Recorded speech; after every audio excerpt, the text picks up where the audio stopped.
Shalom, saudara sekalian. Puji Tuhan, hari ini boleh ada kesempatan bagi saya, bagi kita semua untuk beribadah. Hari ini terasa agak lebih banyak orang ya, Pak Gembala. Puji Tuhan ya, terus bersemangat untuk beribadah walaupun banyak tantangan macam-macam ya.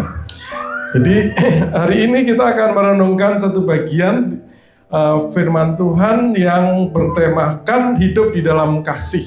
Ya. Terus ada ayat yang kita pilih tentang kasih itu, sehingga diberikan judul tambahan dari kata menjadi nyata, jadi tidak sekedar dengan kata-kata, dan dari niat menjadi pengorbanan. Jadi kita wujudkan niat mengasihi itu di dalam mau tidak mau berkorban. Ya. Jadi saudara sekalian, kita ini adalah itu ya, community ya, komunitas Kristen ya di Tangerang ya kan. Nah, kita kebanyakan mungkin termasuk Ononiha ya. Ya, Ononiha ya, anak manusia dalam perantauan yang disatukan ya sebagai komunitas Nias mungkin ya, kebanyakan ya, atau semua. Semua dari Nias ini ya, ada yang di luar Nias. Ada juga ya, oke. Nah itu satu identitas kita saudara ya, tetapi ada identitas lain kita adalah sebagai umat tebusan, orang percaya, anggota warga kerajaan Allah. Ya. Jadi itu identitas yang menyatukan kita dengan semua orang percaya ya. Dan di dalam identitas seperti itu, maka kita kalau mau menjadi bagian daripada komunitas kerajaan Allah itu, kita terikat dengan satu hukum, yaitu hukum utama. Yaitu hukum apa? Hukum mengasihi. Mengasihi Tuhan dan mengasihi sesama. Saudara, tidak bisa tidak kita mau terima hukum itu, karena itu utama di dalam kerajaan sorga ya.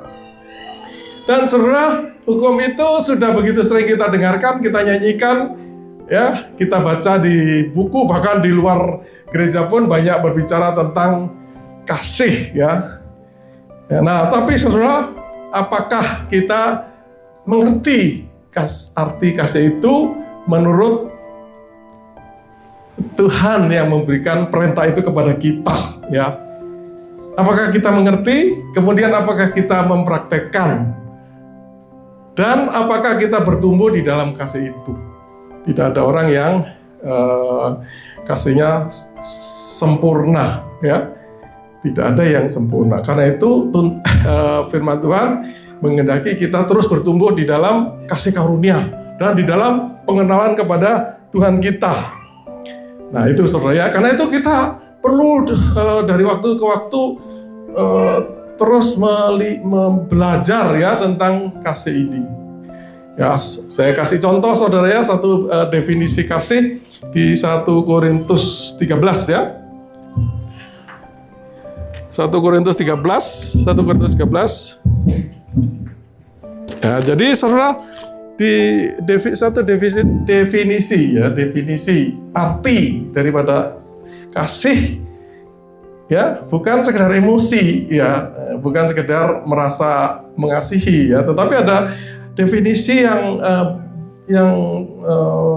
kuat ya, yang Tuhan sampaikan ya. Inilah yang harus kita kembangkan di dalam hidup kita ya. Di definisi itu ada di ayat 4 sampai ayat 7, dan di situ ada 15 kata kerja ya. Ini memang tidak ada di situ saudara ya, nggak apa-apa ya. Satu, kasih itu sabar, sabar. Ya, jadi kita harus sabar satu terhadap yang lain ya. Kasih itu murah hati ya, gampang memberi. Ya. Tidak cemburu. Kalau orang lain mengalami kebaikan, kita tidak cemburu, tidak iri. Ya. Tidak mencari keuntungan diri sendiri, tidak egois ya, tidak memikirkan kebutuhan sendiri, tidak pemarah, ya.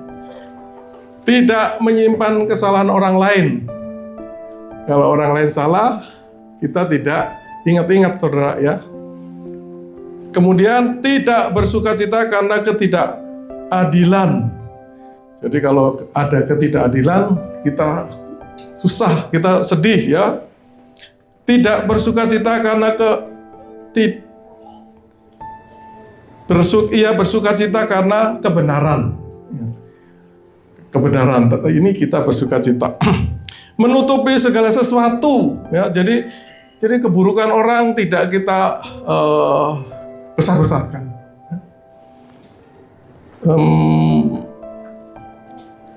Percaya segala sesuatu, ya.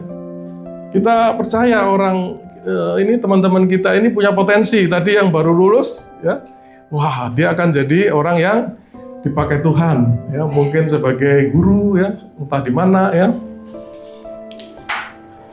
Menggarap segala sesuatu, sabar menanggung segala sesuatu, ya, sabar menanggung segala sesuatu. Jadi itu saudara, ya, tidak sesederhana hanya emosi, ya. Memang kalau di bahasa Yunani ada 4 kata yang artinya adalah terkait dengan kasih, ya. Ada yang eros, ya, kasih laki perempuan, ya, suami istri. Jadi itu eros, ya, kasih romantis, ya, tertarik, kasih yang khas untuk laki dan perempuan. Ada storge, kasih karena ikatan keluarga, ya. Bapak mengasihi anak, ibu mengasihi anak, anak mengasihi orang tua, ya, itu kasih storge, ya. Ya, walaupun di dunia yang jahat ini ada anak yang membunuh orang tuanya, ya. Jadi kasih sudah begitu rusak, ya. Ada filia atau kasih persahabatan, ya. Ada saya yakin di sini ada yang lebih dekat dengan yang lain, ya, lebih mengasihi, lebih sering ketemu, ya. Karena kecocokan, ya, karena persamaan-persamaan, ya. Mungkin tadi sama-sama kuliah di mana tadi, ya, mungkin lebih sering berteman, ya, daripada dengan yang lain, ya. Jadi ada kasih seperti itu, saudara, ya. Dan ada kasih keempat yang adalah kasih yang sejati, yaitu kasih agape, ya. Kasih yang lain itu ada alasannya, saudara, ya. Eros karena dia menarik bagi saya, ya. Storge karena dia anak saya, karena dia orang tua saya, ya. Filia karena saya cocok dengan dia, nyambung kalau ngobrol, ya. Tetapi saudara, kasih agape ini tidak bergantung pada alasan, ya. Kasih agape itu alasannya hanya karena Allah sudah mengasihi kita, maka kita mengasihi siapa saja. Dengan kasih yang berkorban, berpikir untuk kebaikan orang yang kita kasihi, itu saudara, ya. Nah, saudara, kasih eros, ya, saya yakin di sini kan sudah banyak yang menikah, pacaran, ya, ada kasih eros di situ tidak masalah, ya. Tetapi saudara, di atas kasih eros itu harus bertumbuh kasih agape, ya. Kasih yang sejati itu. Ada kasih storge, ya, storge. Orang tua mengasihi anak, ya. Anak mengasihi orang tua. Saudara saling mengasihi. Baik, saudara, ya. Tetapi kasih agape harus tumbuh di atas kasih storge, ya. Kasih yang hanya memikirkan kebaikan orang yang dikasihi, ya. Demikian juga dengan filia, saudara, ya. Baik kita mengasihi orang tertentu karena kecocokan, karena persamaan, tapi di atas itu harus tumbuh kasih agape. Itulah yang kita ingin renungkan hari ini melalui bacaan kita Yohanes 3 16 sampai 18. Yohanes 3 ayat 16 ayat 18. Saya bacakan, saudara, ya. Demikianlah kita ketahui bahwa kasih Kristus, yaitu Ia telah menyerahkan nyawanya untuk kita. Jadi kita pun wajib menyerahkan nyawa kita untuk saudara-saudara kita. 17. Barang siapa mempunyai harta duniawi dan melihat saudaranya menderita kekurangan, tetapi menutup pintu hatinya terhadap saudaranya itu, bagaimanakah kasih Allah dapat tetap di dalam dirinya? Ya. 18.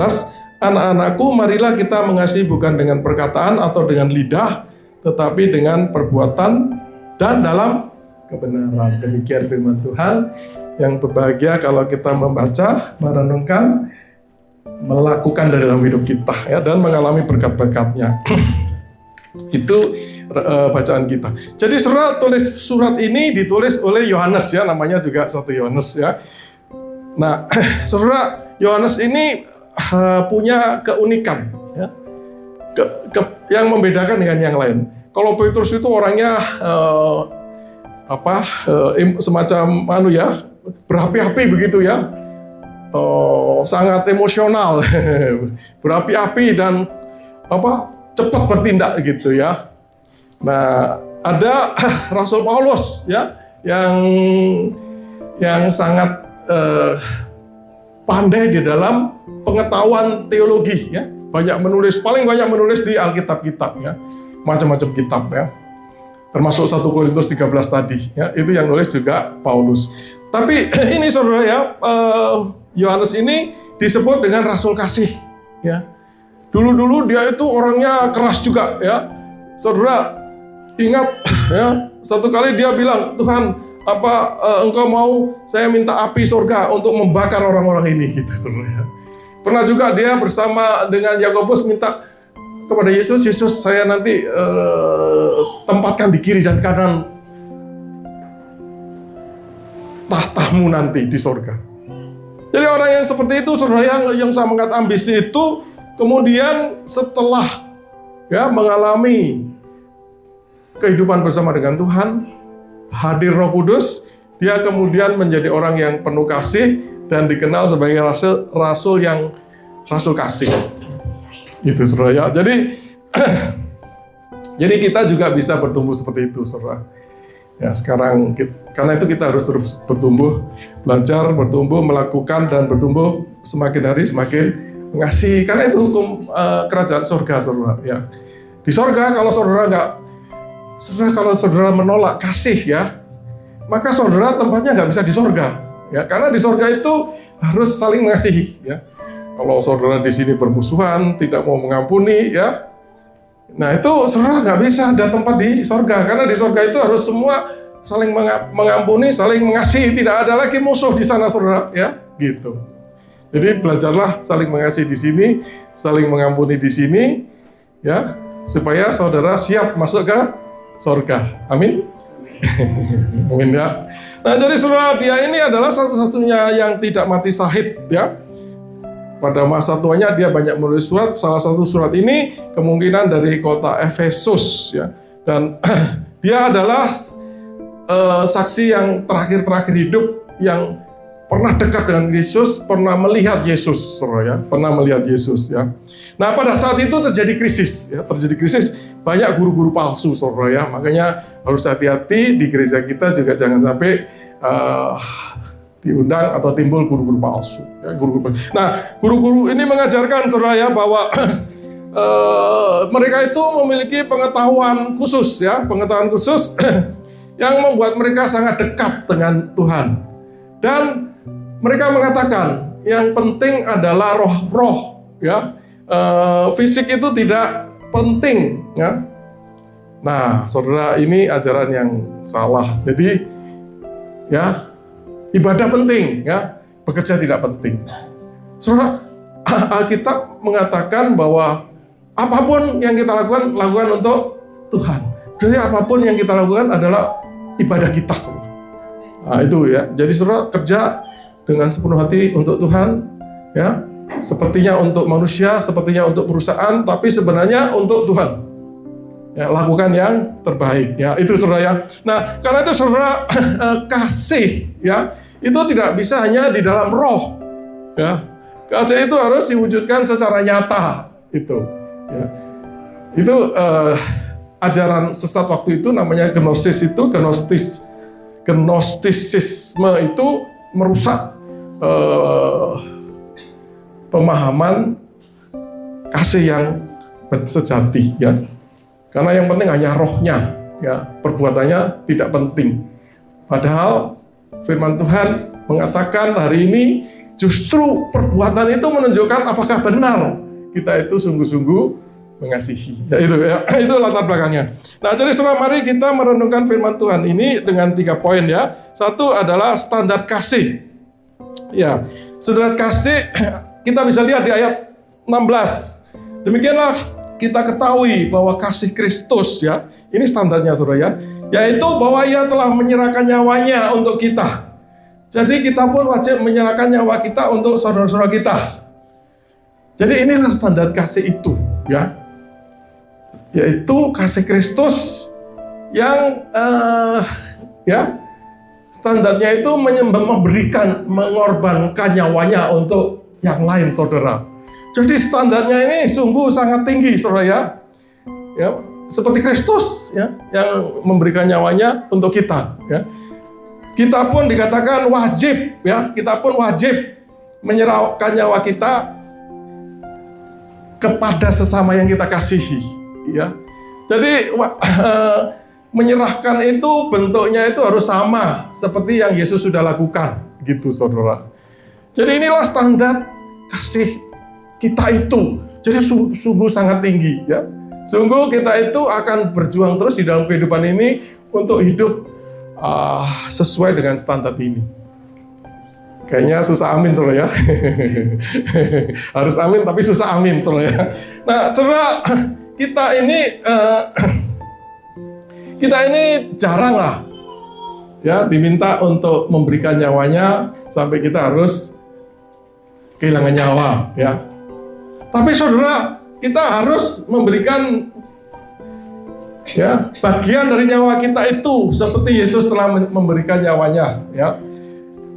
Yesus memberikan nyawanya dengan sukarela. Jadi saudara, kalau kita itu mengasihi, maka kita harus memberikan hidup kita ini sukarela kepada orang yang kita kasihi ya. Dia memberikan nyawanya secara sepenuhnya ya. Tidak berjuang hidup akhirnya harus mati ya. Berusaha tidak mati tapi akhirnya harus mati gitu. Enggak, saudara. Yesus betul-betul menyerahkan nyawanya. Karena dengan menyerahkan nyawanya kita tidak perlu mati ya. Dengan total, tidak berjuang dulu ya, berusaha sebenarnya nggak mau mati, tahu-tahu nggak bisa apa-apa, mati juga. Nggak begitu, saudara. Betul-betul memberi diri ya. Dan karena itu Yesus itu memberi nyawanya itu sebagai keputusan Dia. Nah, jadi saudara, kita memberikan hidup kita ya, itu juga seperti itu. Kalau kita mengasihi ya kita tidak umumnya tidak dituntut mati untuk seseorang, saudara ya, umumnya ya. Jarang sekali. Tapi kita memang dituntut memberikan hidup kita, saudara, bagi orang lain. Itu adalah bagian dari nyawa kita. Jadi saudara, saya datang ke sini ya, di sini kan jam 10 ya, berarti berangkat harus jam 8, bangun harus jam 6. Nah itu kan berapa jam? Nanti sampai jam 12, sampai rumah lagi mungkin jam 2 misalnya ya, 8 jam. Saya memberikan nyawa saya kepada saudara 8 jam. Ya. Dengan semangat mengasihi, bukan saya berangkat ke sana, khotbah, selesai, ya, pulang, enggak, tanpa hati. Tidak begitu, saudara. Ya, kita harus mengasihi, ya, mengasihi jemaat, katakan mengasihi jemaat, dan dengan itu harus diwujudkan. Ya, saya dengan rela bangun pagi, perjalanan jauh, ya, pulang. Banyak waktu kehilangan bersama dengan keluarga. Ya. Kalau ini kan enak, duduk dengan anak, kan nyaman. Ya. Jadi saudara, itulah yang dituntut dari kita, saudara, yang memberi hidup kita ya untuk ya orang-orang yang kita kasihi. Ya. Kadang-kadang barusan Senin yang lalu saya melayani di Cisarua, jam 8.30, harus berangkat jam 5, bangun jam 3, pulang sampai rumah jam 4 atau jam 5, jadi sepanjang lebih dari 1 hari, saudara ya. Tapi kita datang dengan mau mengasihi ya orang-orang yang di sana itu, yang banyak penderitaannya, karena mereka korban narkoba, saudara ya. Wah, ada yang kelihatannya nggak kayak matanya matanya kosong gitu. Ada yang kayak orang kurang waras dan sebagainya, saudara. Tapi kita harus mengasihi mereka, saudara, dengan memberikan waktu, ya, memberikan ego, ya, ego kita, saudara. Wah, kita orang penting, ya. Kenapa saya harus datang? Kenapa nggak khotbah dari jauh aja melalui Zoom? Gitu kan? Tidak, saudara, kita harus menurunkan ego kita, ya, mengorbankan ego kita. Kita mau datang, ya. Sering juga harus memberikan sesuatu, ya, memberikan uang kita, makanan kita, minuman kita bagikan kepada orang. Jadi, saudara, itulah yang dituntut, ya, menyerahkan nyawa, ya. Menyerahkan nyawa dalam berbagai bentuk, ya, apakah itu waktu kita atau harta atau ego kita atau kenyamanan kita, ya. Satu kali saya ke Nias, ada rombongan misi, saudara, ya, belum pernah saya tinggal di kamar yang aromanya seperti itu, saudara. Di belakangnya kan ada ternak babi atau apa gitu, ya. Jadi saudara tidak nyaman sekali tinggal di situ, ya. Tapi saudara, kita tidak mengeluh untuk itu, ya, karena kita mengasihi orang yang kita datangi, saudara. Itu, ya, itulah kasih. Itu pertama, saudara, ya. Jadi kasih kita itu standarnya adalah kasih Kristus yang rela menyerahkan nyawanya, ya. Ya, kita harus juga merelakan nyawa kita untuk orang-orang tertentu, saudara, ya. Sampai betul-betul mungkin ada 1-2 orang yang memberikan nyawanya beneran, saudara, ya. Itu kita harus siap, itulah standar kasih kita. Kedua, ujian, ya. Jadi itu standarnya. Ujiannya adalah bagaimana kita menggunakan harta kita, ya. Dikatakan begini, barang siapa mempunyai harta dunia, dan melihat saudaranya menderita kekurangan, tetapi menutup pintu hatinya ditutup terhadap saudaranya itu, bagaimanakah kasih Allah dapat tetap di dalam dirinya, ya. Jadi saudara, kasih Allah begitu tinggi, ya. Standarnya memberi nyawa. Tapi kalau kita punya harta, ya, punya benda, harta, ya, kemudian kita melihat ada orang yang membutuhkan, kita tidak membuka hati untuk memberi, bagaimana kasih yang begitu tinggi standarnya ada di dalam hidup kita, saudara. Itu firman Tuhan ini mengatakan seperti itu, ya. Nah, di situ, saudara, harta itu kata yang digunakan bukan menunjukkan kekayaan yang besar, ya.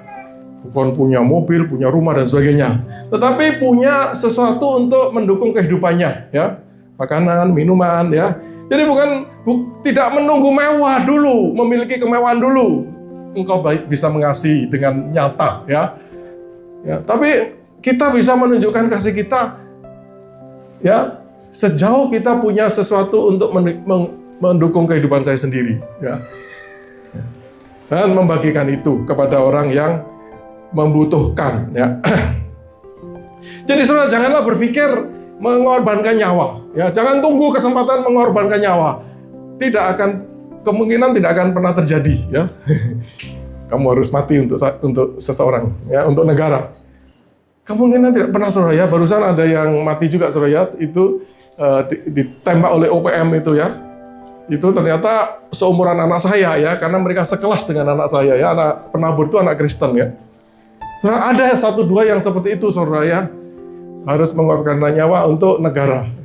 Tapi kita semua kebanyakan tidak seperti itu, ya. Jangan tunggu kesempatan memberikan nyawa. Ya.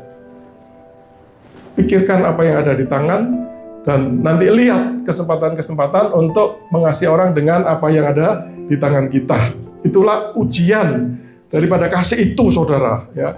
Ujian kasih itu adalah bagaimana saudara sekarang dengan apa yang ada di tangan saudara, yang sebenarnya cukup untuk sekedar hidup itu, saudara bisa mengasihi orang. Maka itu akan menjadi ujian bahwa saudara sudah mengasihi seperti kasih Allah itu. Amin, saudara. Amin. Ya, itu. Nah, jadi saudara, bagaimana ujian itu terjadi? Maka kita harus memiliki mata yang melihat, ya. Mata yang melihat. Tadi dikatakan melihat saudaranya, ya. Jadi saudara, kita itu penting untuk melihat saudara-saudara di sekitar kita, ya. Teman-teman dari nias, satu kos, satu rumah, ya. Kita perlu ya, kita mau mengasihi, maka kita harus melihat. Melihat bukan sekedar mukanya, ya, bukan sekedar sepintas, ya, tetapi melihat suasana hatinya, ya, perilakunya, supaya kita mengerti, ya, dia sedang ada masalah apa, ya, dia sedang membutuhkan apa, ya, ya, dia sedang susah menderita susah apa, ya. Kemudian saudara, ya, membuka mata, ya, tapi jangan menutup hati, ya. Kalau menutup hati berarti kasih Allah tidak ada di dalam dirinya. Tapi membuka hati, saudara, ya, membuka hati, ya. Jadi saudara, kita melihat orang di sekitar kita, ya, dan ketika dia mengalami sesuatu, kita membuka hati, ya. Kalau tadi putus asa, dia butuh penghiburan, kita membuka hati, ya. Kita tidak bilang, ya, pulang aja kamu, berdoa sana. Enggak, saudara, ya, memberi waktu, mendengarkan, ya, memberikan penghiburan, mendoakan, memberikan kesaksian mungkin. Dulu saya juga begini, dulu saya mengalami ini, saya lakukan ini, ya. Nah, kemudian orang yang datang itu mendapatkan kekuatan. Jadi saudara membuka hati, ya, ya, kita membuka hati, ya, punya ibah gitu kepada orang yang datang kepada kita itu, ya. Jadi saudara, kalau kita untuk hal-hal kecil itu kita tidak bisa, ya, membuka hati, melihat dan membuka hati, dan kemudian beri apa yang bisa kita beri, maka jangan berkata-kata bahwa engkau telah mengasihi Tuhan, engkau telah mengasihi sesama, ya. Karena ketika kata-kata itu diucapkan, standarnya adalah kasih Kristus yang adalah memberikan nyawanya bagi orang lain. Jadi saudara, mari kita melakukan dari yang kecil saja dulu, ya, dari yang kecil, tetapi dengan memberi sepenuh hati, ya, dengan memberi hidup kita itu, ya.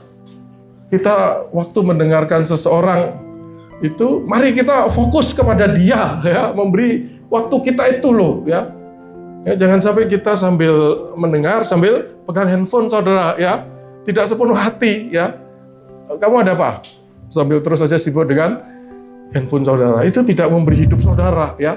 Tapi taruh handphone itu, ya, terus dengarkan, sehingga saudara bisa mengerti apa yang menjadi beban orang yang bertemu dengan saudara itu. Dan kemudian melakukan sesuatu yang Tuhan pimpin, saudara. Jadi saudara, kalau tidak begitu, maka bagaimana kasih Allah dapat tetap tinggal di dalam dirinya, ya.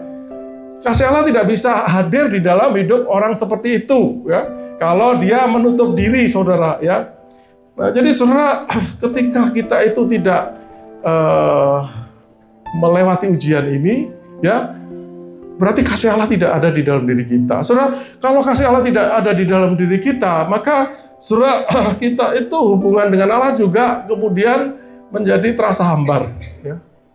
Tidak ada, ya, karena kasih Allah itu masuk ke dalam hidup kita, ya, kemudian mengalir, ya, mengalir keluar, saudara, ya. Itu sesuai dengan firman Tuhan, kasihilah Allahmu, kasihilah sesamamu, ya. Jadi ketika Allah mengasihi kita, ya, menyelamatkan kita, memberkati kita, ya, maka saudara kita harus membuka hati, ya, membuka hati sehingga kasih itu mengalir. Ya, kalau tidak, kasih Allah tidak bisa tinggal di dalam kita. Hubungan kita dengan Allah menjadi hambar, ya.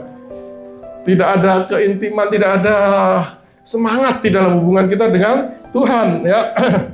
Kemudian saudara, kalau kasih Allah tidak mengalir, ya, saudara juga tidak punya kuasa di dalam saudara berdoa kepada Allah. Ya, karena saudara, kalau kita tidak mendengar kebutuhan orang, maka Tuhan juga tidak bisa, ya, mendengar doa kita, sehingga doa kita tidak berkuasa, saudara, ya. Dan saudara, kalau kasih Allah tidak mengalir, maka saudara juga tidak bertumbuh sebagai pribadi, ya. Tidak bertumbuh di dalam kasih saudara, ya, kepada Allah, kepada sesama. saudara menjadi orang yang macet di dalam pertumbuhan karakter saudara. Padahal Tuhan ingin kita itu bertumbuh di dalam karakter kita, ya. Dia menyediakan Roh Kudus hadir di dalam saudara untuk saudara taati dan saudara bertumbuh di dalam buah roh, artinya di dalam karakter saudara. Kalau saudara tidak mengalirkan berkat Tuhan, ya, maka kasih Allah tidak bisa tinggal di dalam kita, ya. Saudara, itulah yang menjadi ujian kita, ya. Ujian kasih kita. Jangan bicara soal memberi nyawa deh. Yang penting apa yang ada pada dirimu, ya, bagaimana engkau menggunakan ketika ada saudaramu yang membutuhkan. Ya, jangan hanya sekedar menyanyi aku mengasihi engkau, aku mengasihi saudaraku, tapi sama sekali tidak mau memberi sesuatu, ya, yang adalah hidupnya itu. Itu saudara ya, nomor 2. Nah, poin ketiga atau poin terakhir adalah kualitas kasih itu, saudara ya, jangan berhenti hanya di basa-basi atau di mulut. Katakan begini, anakku, mari kita mengasihi bukan dengan perkataan atau dengan lidah, tetapi dengan perbuatan dan dalam kebenaran, ya. Jadi saudara, ya, anak-anakku, berarti kan Yohanes ini ngerti. Tidak mudah untuk mengasihi seperti itu, ya. Dia berbicara dengan nada yang hangat, ya. Anak-anakku, aku ngerti kamu nggak gampang, ya, untuk mengasihi seperti itu, ya. Tapi saudara, mau tidak mau kamu harus bertumbuh di dalam kasih seperti itu, ya. Ya, jangan mengasihi dengan perkataan atau lidah, ya, tetapi dengan perbuatan dan dalam kebenaran. Jadi saudara, jangan mengasihi dengan perkataan dan lidah. Jadi jangan kasih itu kasih yang kosong, ya. Kosong, hanya perkataan dan lidah. Perkataan itu berarti saudara mengasihi dengan hanya berkata-kata, dengan teori, dengan doktrin, ya. Oh, saudaranya menderita, bilang jangan khawatir, Tuhan akan bekerja di dalam penderitaan kamu untuk kebaikan kamu. Habis itu tidak kasih apa-apa, saudara. itu mengasihi dengan perkataan, saudara, ya, hanya omong-omong tok gitu, ya. Hanya teori saja, ya. Mari kita adakan pelayanan di masyarakat di sini. Kita rapat, ini keputusannya. Habis itu tidak lakukan sesuatu, saudara. Wah, ternyata budgetnya besar, ya. Tidak lakukan sesuatu. Itu adalah mengasihi dengan perkataan, ya, hanya omong-omong tok, saudara, ya. Bahasanya Prabowo itu omong-omong, ya. Hanya omong-omong saja, saudara. Atau dengan lidah, ya, lidah mirip, ya. Jadi lidah ini menunjukkan hanya di mulut saja, ya. Basa-basi saja, saudara, ya. Jadi ketika melihat saudara mendengar, oh itu lagi sakit, wah kasihan, ya. Tapi saudara tidak lakukan apa-apa, ya. Saudara tidak mengunjungi, ya, tidak melakukan apa-apa, hanya basa-basi, kasihan, ya, kita doakan saja, ya. Terus saudara nggak pernah doakan, tidak pernah lakukan apa-apa, ya, hanya basa-basi, ya. Maka saudara, kasih kita jangan seperti itu, ya. Kualitasnya jangan hanya berhenti di mulut, ya. Tapi saudara, bagaimana kasih kita seharusnya? Kasih kita adalah yang nyata, ya, di dalam perbuatan dan di dalam kebenaran. Di dalam perbuatan dan di dalam kebenaran. Jadi saudara, perbuatan di sini adalah kata-katanya, artinya kita itu harus berkeringat dengan kasih kita itu, ya. Harus kita wujudkan dengan sesuatu yang fisik, ya, yang membutuhkan tenaga kita, membutuhkan uang kita, ya, membutuhkan pikiran kita dan sebagainya. Apa saja yang bersifat fisik, saudara.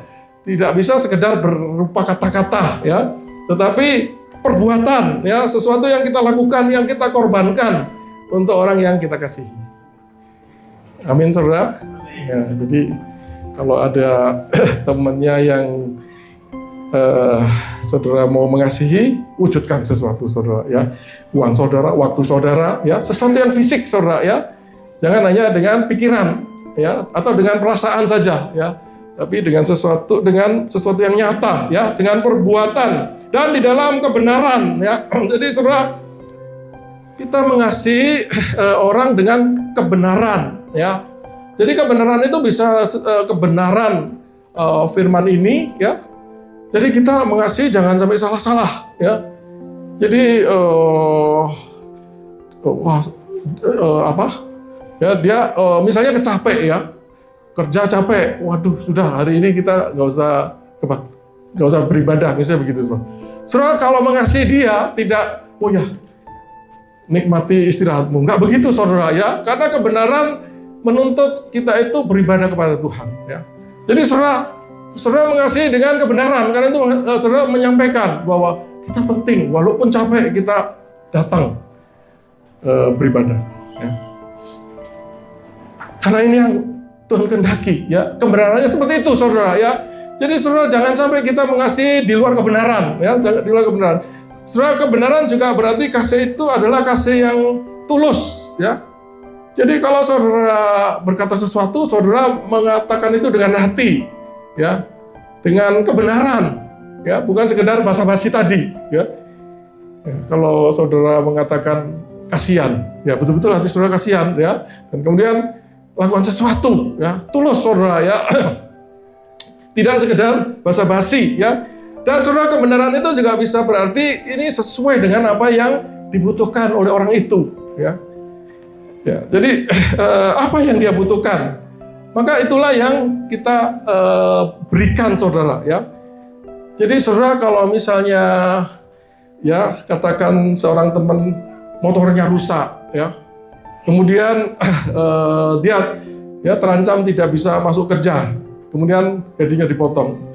Jadi saudara, kita tidak bisa sekedar ya kamu sabar deh gitu, kan tidak bisa saudara, dia akan mengalami akibatnya ya. Jadi saudara, kita harus memberikan apa yang kita bisa beri ya. Kalau kita bisa kasih tumpangan dia, kita bawa dia ke tempat kerjanya. Kalau tidak bisa ya kita bisa lakukan apa yang kita bisa lakukan saudara ya. Pokoknya sesuatu yang benar ya, yang tulus ya.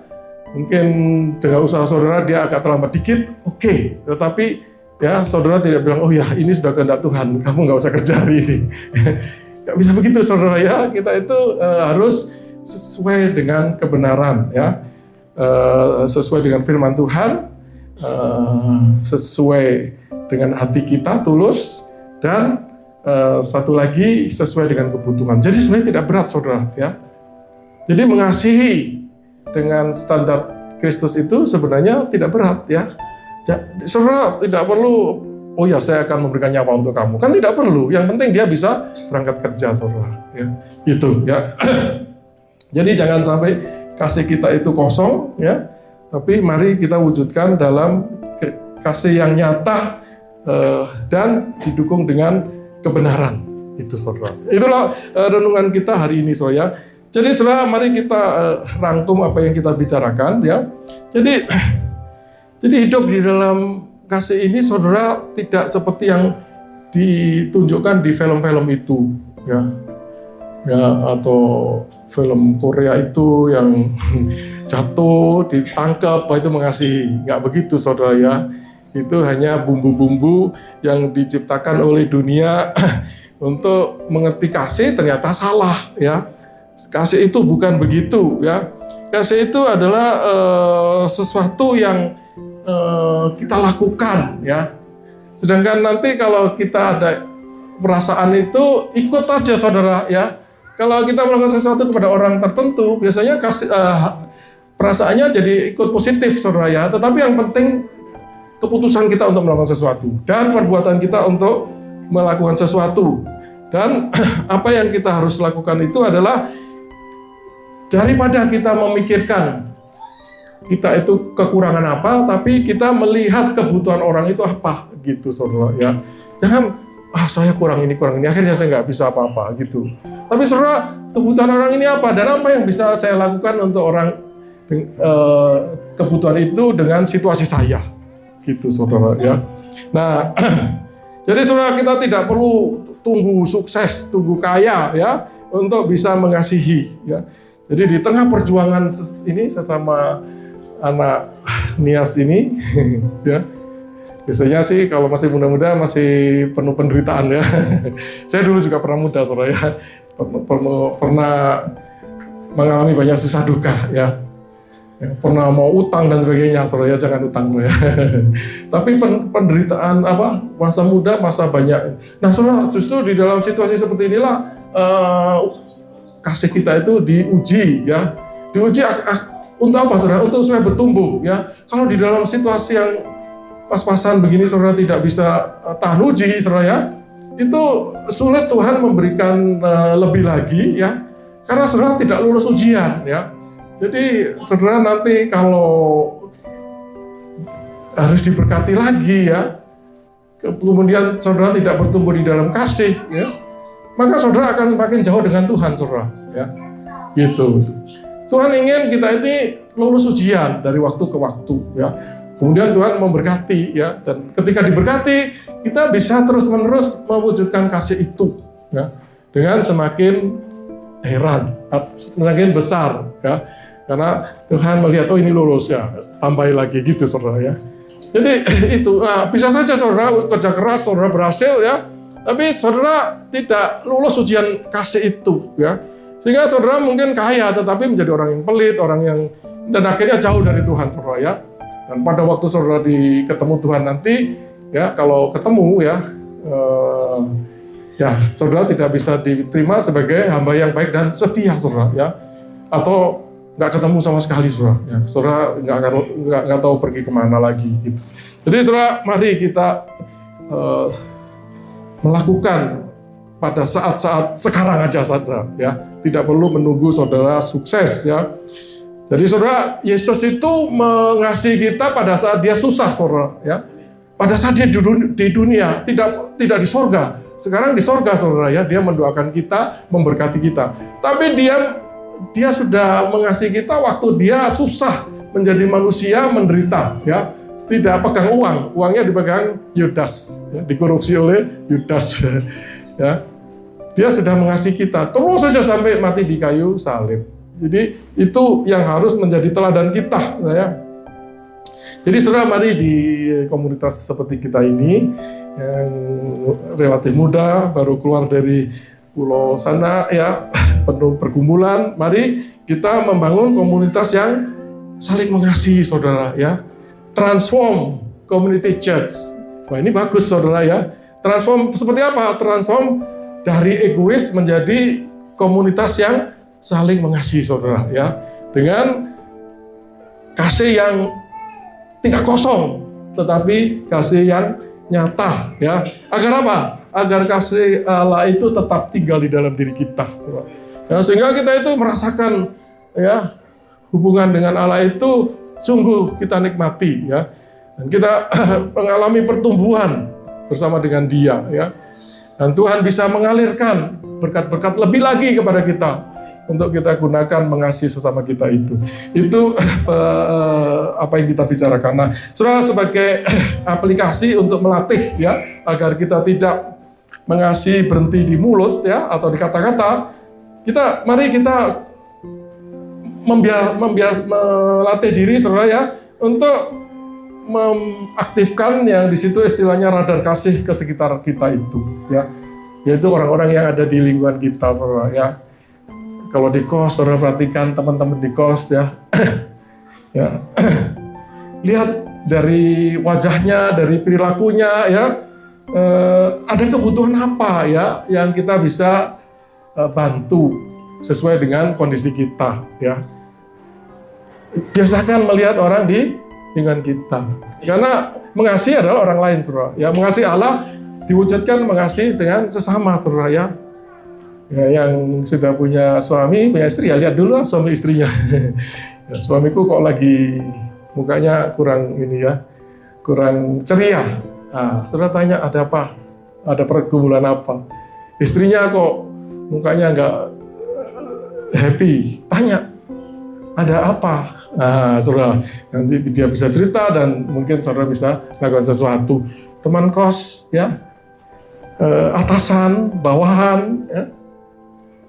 Kenalan jemaat, sesama jemaat, ya mukanya kok begini, ya perilakunya kok nggak biasanya begini. Mari kita mengaktifkan radar kasih ke sekitar kita, saudara ya. Kemudian bangunlah saudara sikap solider, ya, sikap solider kepada sesama dulu, tapi bisa diperluas lebih luas lagi. Ya. Jadi saudara, kita menolong itu dengan apa yang ada dengan diri kita, saudara. Jadi kalau di kantor lagi ada katakan lowongan pekerjaan, ya kita segera ingat, oh si itu butuh pekerjaan. Mari kita berikan informasi itu dengan sengaja, saudara, ya tidak ditanya dulu. Di tempatmu ada pekerjaan, malah dibilang tidak ada. Saudara, kamu kan cari kerjaan, coba melamar di tempatku, lagi ada lowongan, gitu saudara. Itu adalah wujud kasih, saudara, ya. Kasih yang pas, karena dia lagi butuh pekerjaan, kita kasih informasi tentang pekerjaan, ya. Nah, itu saudara, ya. Jadi saudara, mari kita bangun solidaritas, ya. Kalau ada teman yang ya tinggalnya dekat, ya kita punya motor, ya, terus dia nggak punya, sama-sama ke gereja ini, saudara tawarkan, mau bareng saya, ya umumnya mau kan ya, solider saudara ya. Nah, maka saudara sudah mewujudkan kasih yang sejati itu, ya. Jadi mari kita memberikan nyawa kita itu, ya. Waktu kita, tenaga kita, ego kita untuk kebaikan seseorang yang kita kenal. Saudara, satu hal lagi yang bisa menjadi gagasan, saudara, ya, mari kita kelola ya sesuatu yang kita miliki itu agar kita itu bisa siap menolong orang. Ya. Kita bisa membuat kotak seperti ini ya, kotak ya. Kalau ini kotak apa ini? Kotak pembangunan. Ya, kita bisa bikin kotak kasih, saudara, ya. Ada koin, saudara masukkan, ya. Ada uang 2.000, saudara masukkan. Kalau rezeki banyak 5.000, saudara masukkan. Nanti saudara tahu-tahu ada teman yang membutuhkan sesuatu, saudara bisa menggunakan itu untuk menolong kebutuhan seseorang itu. Maka saudara ya dengan cerdas ya mengelola keterbatasan saudara untuk mewujudkan kasih yang nyata itu. Amin, saudara.